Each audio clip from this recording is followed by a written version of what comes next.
El conflicto de los siglos. Capítulo 30. El origen del mal y del dolor. Para muchos el origen del pecado y el porqué de su existencia es causa de gran perplejidad.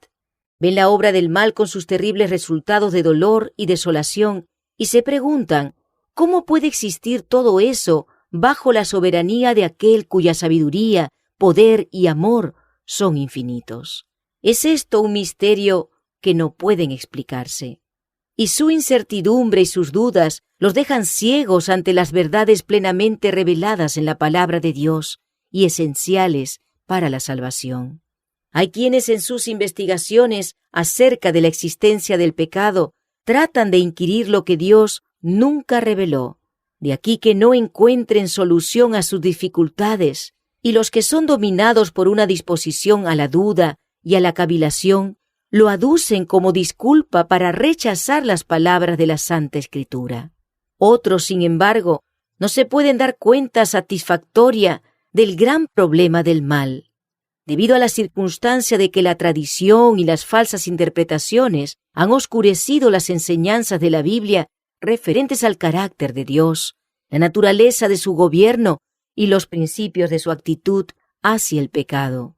Es imposible explicar el origen del pecado y dar razón de su existencia.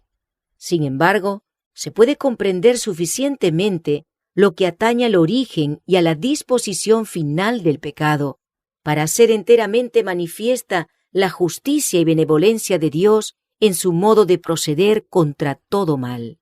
Nada se enseña con mayor claridad en las Sagradas Escrituras que el hecho de que Dios no fue en nada responsable de la introducción del pecado en el mundo, y de que no hubo retención arbitraria de la gracia de Dios, ni error alguno en el gobierno divino que dieran lugar a la rebelión.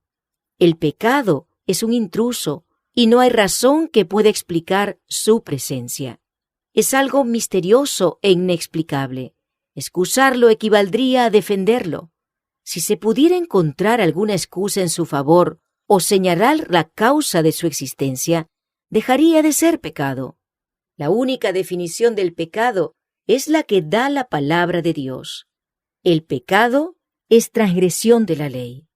Es la manifestación exterior de un principio en pugna con la gran ley de amor que es el fundamento del gobierno divino. Antes de la aparición del pecado, había paz y gozo en todo el universo. Todo guardaba perfecta armonía con la voluntad del Creador. El amor a Dios estaba por encima de todo, y el amor de unos a otros era imparcial. Cristo, el Verbo, el unigénito de Dios, era uno con el Padre eterno, uno en naturaleza, en carácter y en designios.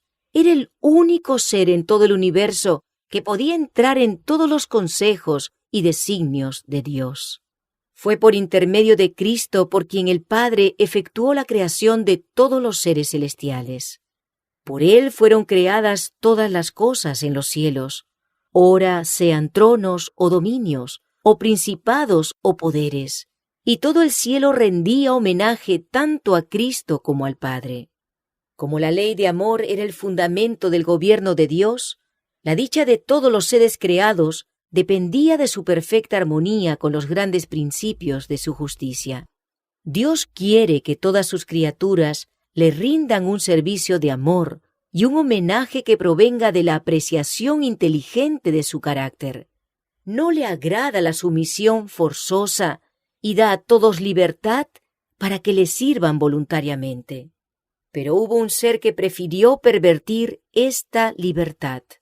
El pecado nació en aquel que después de Cristo había sido el más honrado por Dios y el más exaltado en honor y en gloria entre los habitantes del cielo. Antes de su caída, Lucifer era el primero de los querubines que cubrían el propiciatorio santo y sin mácula. Así dice Jehová el Señor: tú eres el sello de perfección, lleno de sabiduría y consumado en hermosura. En el Edén, jardín de Dios, estabas. De toda piedra preciosa era tu vestidura. Eras el querubín ungido que cubrías con tus alas. Yo te constituí para esto, en el santo monte de Dios estabas. En medio de las piedras de fuego te paseabas. Perfecto eras en tus caminos desde el día en que fuiste creado hasta que la iniquidad fue hallada en ti. Lucifer habría podido seguir gozando del favor de Dios, amado y honrado por toda la hueste angélica, empleando sus nobles facultades para beneficiar a los demás y para glorificar a su Hacedor. Pero el profeta dice: se te ha engreído el corazón a causa de tu hermosura, has corrompido tu sabiduría con motivo de tu esplendor. Poco a poco Lucifer se abandonó al deseo de la propia exaltación. Has puesto tu corazón como corazón de Dios. Tú que dijiste: al cielo subiré, sobre las estrellas de Dios ensalzaré mi trono, y me sentaré en el monte de asamblea, me remontaré sobre las alturas de las nubes, seré semejante al Altísimo. En lugar de procurar que Dios fuese objeto principal de los afectos y de la obediencia de sus criaturas, Lucifer se esforzó por granjearse el servicio y el homenaje de ellas. Y codiciando los honores que el Padre Infinito había concedido a su Hijo, este príncipe de los ángeles aspiraba a un poder que sólo Cristo tenía derecho a ejercer. El cielo entero se había regocijado en reflejar la gloria del Creador y entonar sus alabanzas. Y en tanto que Dios era así honrado, todo era paz y dicha. Pero una nota discordante vino a romper las armonías del cielo. El amor y la exaltación de sí mismo, contrarios al plan del Creador, despertaron presentimientos del mal en las mentes de aquellos entre quienes la gloria de Dios los superaba todo. Los consejos celestiales alegaron con Lucifer. El Hijo de Dios le hizo presentes la grandeza, la bondad y la justicia del Creador y la naturaleza sagrada e inmutable de su ley. Dios mismo había establecido el orden del cielo, y Lucifer, al apartarse de él, iba a deshonrar a su Creador y a atraer la ruina sobre sí mismo. Pero la amonestación dada con un espíritu de amor y misericordia infinitos sólo despertó espíritu de resistencia. Lucifer dejó prevalecer sus celos y su rivalidad con Cristo y se volvió aún más obstinado. El orgullo de su propia gloria le hizo desear la supremacía. Lucifer no apreció como don de su Creador los altos honores que Dios le había conferido y no sintió gratitud alguna. Se glorificaba de su belleza y elevación y aspiraba a ser igual a Dios. Era amado y reverenciado por la hueste celestial. Los ángeles se deleitaban en ejecutar sus órdenes y estaba revestido de sabiduría y gloria sobre todos ellos. Sin embargo, el Hijo de Dios era el soberano reconocido del cielo y gozaba de la misma autoridad y poder que el Padre. Cristo tomaba parte en todos los consejos de Dios, mientras que a Lucifer no le era permitido entrar así en los designios divinos. Y este ángel poderoso se preguntaba por qué había de tener Cristo la supremacía y recibir más honra que él mismo. Abandonando el lugar que ocupaba en la presencia inmediata del Padre, Lucifer salió a difundir el espíritu de descontento entre los ángeles. Obrando con misterioso sigilo y encubriendo durante algún tiempo sus verdaderos fines, bajo una apariencia de respeto hacia Dios, se esforzó en despertar el descontento respecto a las leyes que gobernaban a los seres divinos, insinuando que ellas imponían restricciones innecesarias. Insistía en que, siendo dotados de una naturaleza santa, los ángeles debían obedecer los dictados de su propia voluntad. Procuró ganarse la simpatía de ellos, haciéndoles creer que Dios había obrado injustamente con él, concediendo a Cristo honor supremo.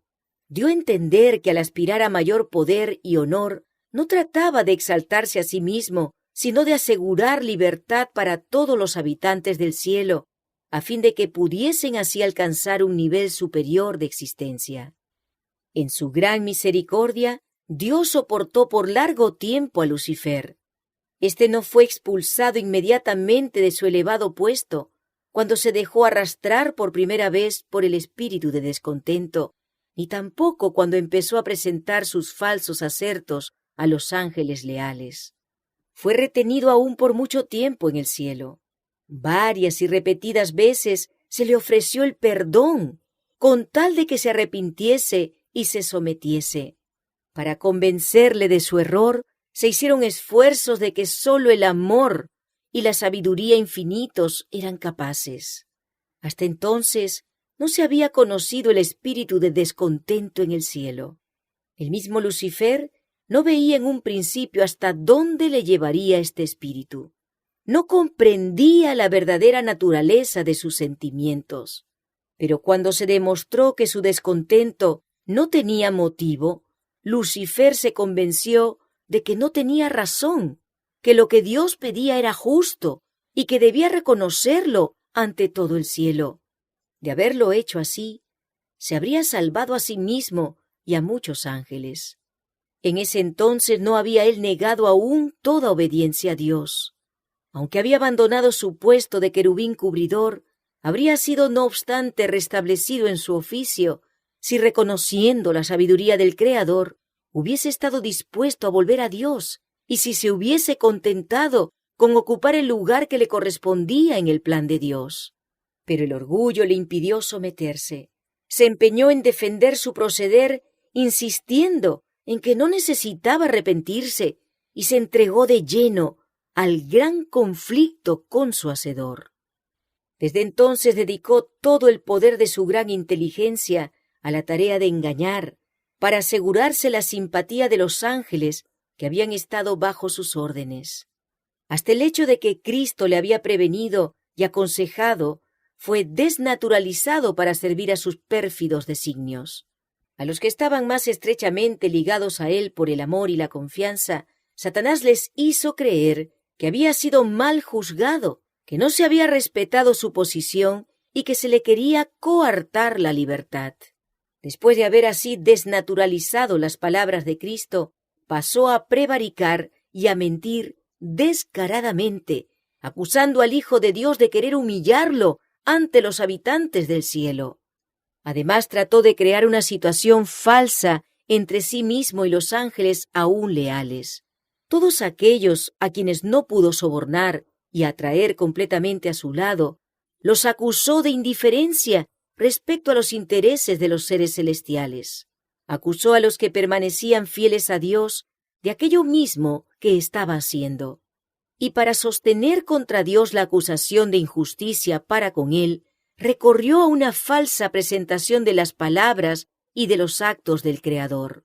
Su política consistía en confundir a los ángeles con argumentos sutiles acerca de los designios de Dios. Todo lo sencillo lo envolvía en misterio y, valiéndose de artera perversión, hacía nacer dudas respecto a las declaraciones más terminantes de Jehová. Su posición elevada y su estrecha relación con la administración divina daban mayor fuerza a sus representaciones, y muchos ángeles fueron inducidos a unirse con él en su rebelión contra la autoridad celestial. Dios permitió en su sabiduría que Satanás prosiguiese su obra hasta que el espíritu de desafecto se convirtiese en activa rebeldía. Era necesario que sus planes se desarrollaran por completo para que su naturaleza y sus tendencias quedaran a la vista de todos. Lucifer, como querubín ungido, había sido grandemente exaltado. Era muy amado de los seres celestiales y ejercía poderosa influencia sobre ellos. El gobierno de Dios no incluía solo a los habitantes del cielo, sino también a los de todos los mundos que él había creado. Y Satanás pensó que si podía arrastrar a los ángeles del cielo en su rebeldía, podría también arrastrar a los habitantes de los demás mundos.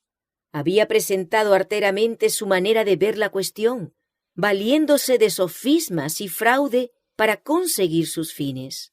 Tenía gran poder para engañar, y al usar su disfraz de mentira había obtenido una ventaja. Ni aun los ángeles leales podían discernir plenamente su carácter, ni ver a dónde conducía su obra. Satanás había sido tan altamente honrado, y todos sus actos estaban tan revestidos de misterio, que era difícil revelar a los ángeles la verdadera naturaleza de su obra. Antes de su completo desarrollo, el pecado no podía aparecer como el mal que era en realidad. Hasta entonces, no había existido en el universo de Dios, y los seres santos no tenían idea de su naturaleza y malignidad. No podían ni entrever las terribles consecuencias que resultarían de poner a un lado la ley de Dios. Al principio, Satanás había ocultado su obra bajo una astuta profesión de lealtad para con Dios. Aseveraba que se desvelaba por honrar a Dios, afianzar su gobierno y asegurar el bien de todos los habitantes del cielo. Mientras difundía el descontento entre los ángeles que estaban bajo sus órdenes, aparentaba ser cuanto le era posible porque desapareciera ese mismo descontento. Sostenía que los cambios que reclamaba en el orden y en las leyes del gobierno de Dios eran necesarios para conservar la armonía en el cielo. En su actitud para con el pecado, Dios no podía sino obrar con justicia y verdad. Satanás podía hacer uso de armas de las cuales Dios no podía valerse: la lisonja y el engaño. Satanás había tratado de falsificar la palabra de Dios y había representado de un modo falso su plan de gobierno ante los ángeles, sosteniendo que Dios no era justo al imponer leyes y reglas a los habitantes del cielo, que al exigir de sus criaturas sumisión y obediencia solo estaba buscando su propia gloria. Por eso debía ser puesto de manifiesto ante los habitantes del cielo y ante los de todos los mundos que el gobierno de Dios era justo y su ley perfecta. Satanás había dado a entender que él mismo trataba de promover el bien del universo. Todos debían llegar a comprender el verdadero carácter del usurpador y el propósito que le animaba. Había que dejarle tiempo para que se diera a conocer por sus actos de maldad. Satanás achacaba a la ley y al gobierno de Dios la discordia que su propia conducta había introducido en el cielo. Declaraba que todo el mal provenía de la administración divina. Aseveraba que lo que él mismo quería era perfeccionar los estatutos de Jehová. Era pues necesario que diera a conocer la naturaleza de sus pretensiones y los resultados de los cambios que él proponía introducir en la ley divina. Su propia obra debía condenarle. Satanás había declarado desde un principio que no estaba en rebelión. El universo entero debía ver al seductor desenmascarado. Aun cuando quedó resuelto que Satanás no podría permanecer por más tiempo en el cielo, la sabiduría infinita no le destruyó. En vista de que sólo un servicio de amor puede ser aceptable a Dios, la sumisión de sus criaturas debe proceder de una convicción de su justicia y benevolencia. Los habitantes del cielo y de los demás mundos no estaban preparados para comprender la naturaleza ni las consecuencias del pecado. No podrían haber reconocido la justicia y misericordia de Dios en la destrucción de Satanás. De haber sido éste aniquilado inmediatamente, aquellos habrían servido a Dios por miedo, más bien que por amor. La influencia del seductor no habría quedado destruida del todo, ni el espíritu de rebelión habría sido extirpado por completo. Para bien del universo entero, a través de las edades sin fin, era preciso dejar que el mal llegase a su madurez y que Satanás desarrollase más completamente sus principios, a fin de que todos los seres creados reconociesen el verdadero carácter de los cargos que arrojara él contra el gobierno divino, y a fin de que quedaran para siempre incontrovertibles la justicia y la misericordia de Dios, y así como el carácter inmutable de su ley. La rebeldía de Satanás, cual testimonio perpetuo de la naturaleza y de los resultados terribles del pecado, debía servir de lección al universo en todo el curso de las edades futuras. La obra del gobierno de Satanás, sus efectos sobre los hombres y los ángeles, harían patentes los resultados del desprecio de la autoridad divina. Demostrarían que de la existencia del gobierno de Dios y de su ley depende el bienestar de todas las criaturas que Él ha formado. De este modo, la historia del terrible experimento de la rebeldía sería para todos los seres santos una salvaguardia eterna destinada a precaverlos contra todo engaño respecto a la índole de la transgresión y a guardarlos de cometer pecado y de sufrir el castigo consiguiente. El gran usurpador siguió justificándose hasta el fin mismo de la controversia en el cielo. Cuando se dio a saber que con todos sus secuaces iba a ser expulsado de las moradas de la dicha, el jefe rebelde declaró audazmente su desprecio de la ley del Creador. Reiteró su aserto de que los ángeles no necesitaban sujeción, sino que debía dejárseles seguir su propia voluntad, que los dirigiría siempre bien. Denunció los estatutos divinos como restricción de su libertad y declaró que el objeto que él perseguía era asegurar la abolición de la ley para que, libres de esta traba, las huestes del cielo pudiesen alcanzar un grado de existencia más elevado y glorioso. De común acuerdo, Satanás y su hueste culparon a Cristo de su rebelión, declarando que si no hubiesen sido censurados, no se habrían rebelado. Así, obstinados y arrogantes en su deslealtad, vanamente empeñados en trastornar el gobierno de Dios, al mismo tiempo que en son de blasfemia decían ser ellos mismos víctimas inocentes de un poder opresivo, el gran rebelde y todos sus secuaces fueron al fin echados del cielo.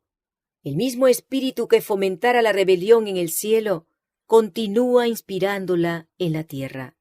Satanás ha seguido con los hombres la misma política que siguiera con los ángeles.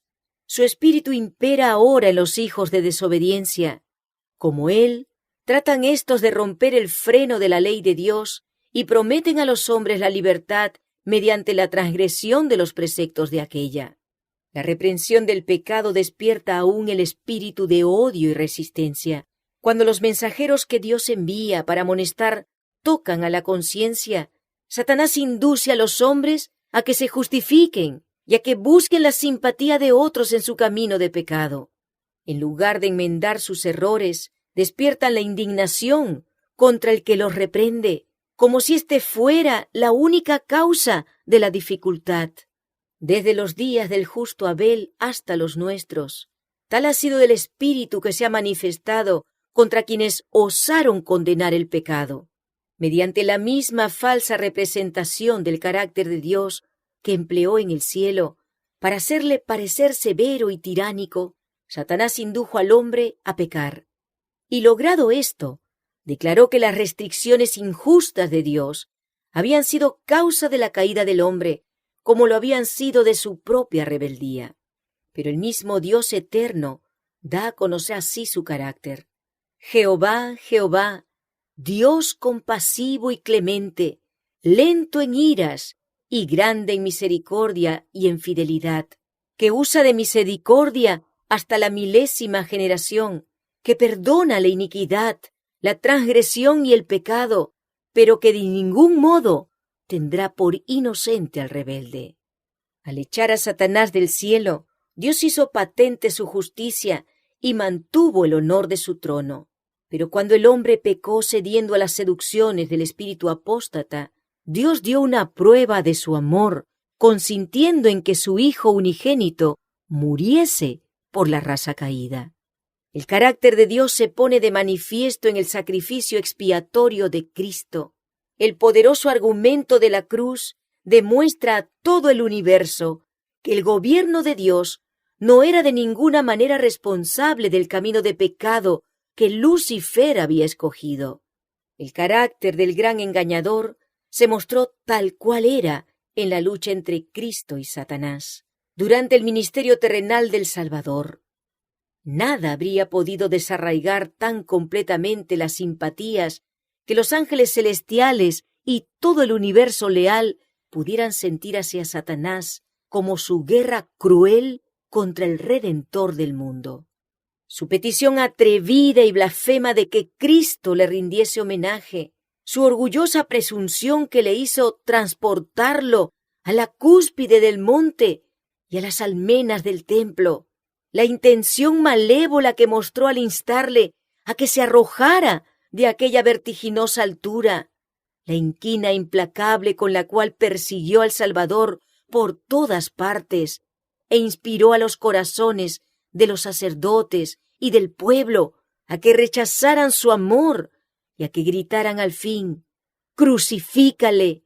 ¡Crucifícale!». Todo esto despertó el asombro y la indignación del universo. Fue Satanás el que impulsó al mundo a rechazar a Cristo. El príncipe del mal hizo cuanto pudo y empleó toda su astucia para matar a Jesús, pues vio que la misericordia y el amor del Salvador, su compasión y su tierna piedad, estaban representando ante el mundo el carácter de Dios. Satanás disputó todos los acertos del Hijo de Dios y empleó a los hombres como agentes suyos para llenar la vida del Salvador de sufrimientos y penas. Los sofismas y las mentiras por medio de los cuales procuró obstaculizar la obra de Jesús, el odio manifestado por los hijos de rebelión, sus acusaciones crueles contra aquel cuya vida se rigió por una bondad sin precedente, todo ello provenía de un sentimiento de venganza profundamente arraigado. Los fuegos concentrados de la envidia y de la malicia, del odio y de la venganza, estallaron en el Calvario contra el Hijo de Dios, mientras el cielo miraba con silencioso horror. Consumado ya el gran sacrificio, Cristo subió al cielo, rehusando la adoración de los ángeles mientras no hubiese presentado la petición: «Padre, aquellos que me has dado, quiero que donde yo estoy, ellos estén también conmigo». Entonces, con amor y poder indecibles, el Padre respondió desde su trono: «Adórenle todos los ángeles de Dios». No había ni una mancha en Jesús. Acabada su humillación, cumplido su sacrificio, le fue dado un nombre que está por encima de todo otro nombre. Entonces fue cuando la culpabilidad de Satanás se destacó en toda su desnudez. Había dado a conocer su verdadero carácter de mentiroso y asesino. Se echó de ver que el mismo espíritu con el cual él gobernaba a los hijos de los hombres que estaban bajo su poder, lo habría manifestado en el cielo si hubiese podido gobernar a los habitantes de éste. Había aseverado que la transgresión de la ley de Dios traería consigo libertad y ensalzamiento, pero lo que trajo en realidad fue servidumbre y degradación. Los falsos cargos de Satanás contra el carácter del gobierno divino aparecieron en su verdadera luz. Él había acusado a Dios de buscar tan solo su propia exaltación con las exigencias de sumisión y obediencia por parte de sus criaturas, y había declarado que mientras el Creador exigía que todos se negasen a sí mismos, él mismo no practicaba la abnegación ni hacía sacrificio alguno. Entonces se vio que para salvar una raza caída y pecadora, el legislador del universo había hecho el mayor sacrificio que el amor pudiera inspirar, pues Dios estaba en Cristo reconciliando el mundo así.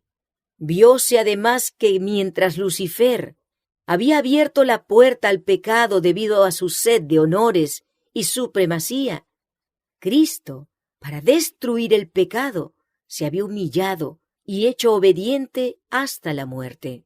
Dios había manifestado cuánto aborrece los principios de rebelión. Todo el cielo vio su justicia revelada, tanto en la condenación de Satanás como en la redención del hombre. Lucifer había declarado que si la ley de Dios era inmutable y su penalidad irremisible, todo transgresor debía ser excluido para siempre de la gracia del Creador. Él había sostenido que la raza pecaminosa se encontraba fuera del alcance de la redención y era por consiguiente presa legítima suya. Pero la muerte de Cristo fue un argumento irrefutable en favor del hombre. La penalidad de la ley caía sobre él, que era igual a Dios, y el hombre quedaba libre de aceptar la justicia de Dios y de triunfar del poder de Satanás mediante una vida de arrepentimiento y humillación, como el Hijo de Dios había triunfado. Así Dios es justo, al mismo tiempo que justifica a todos los que creen en Jesús. Pero no fue tan solo para realizar la redención del hombre para lo que Cristo vino a la tierra a sufrir y morir. Vino para engrandecer la ley y hacerla honorable. Ni fue tan solo para que los habitantes de este mundo respetasen la ley cual debía ser respetada, sino también para demostrar a todos los mundos del universo que la ley de Dios es inmutable. Si las exigencias de ella hubiesen podido descartarse, el Hijo de Dios no habría necesitado dar su vida para expiar la transgresión de ella. La muerte de Cristo prueba que la ley es inmutable, y el sacrificio al cual el amor infinito impelió al Padre y al Hijo, a fin de que los pecadores pudiesen ser redimidos, demuestra a todo el universo, y nada que fuese inferior a este plan habría bastado para demostrarlo, que la justicia y la misericordia son el fundamento de la ley y del gobierno de Dios. En la ejecución final del juicio se verá que no existe causa para el pecado. Cuando el juez de toda la tierra pregunte a Satanás, ¿por qué te rebelaste contra mí y arrebataste súbditos de mi reino? El autor del mal no podrá ofrecer excusa alguna. Toda boca permanecerá cerrada, todas las huestes rebeldes quedarán mudas. Mientras la cruz del Calvario proclama el carácter inmutable de la ley, declara al universo que la paga del pecado es muerte. El grito agonizante del Salvador, consumado es, fue el toque de agonía para Satanás. Fue entonces cuando quedó zanjado el gran conflicto que había durado tanto tiempo y asegurada la extirpación final del mal.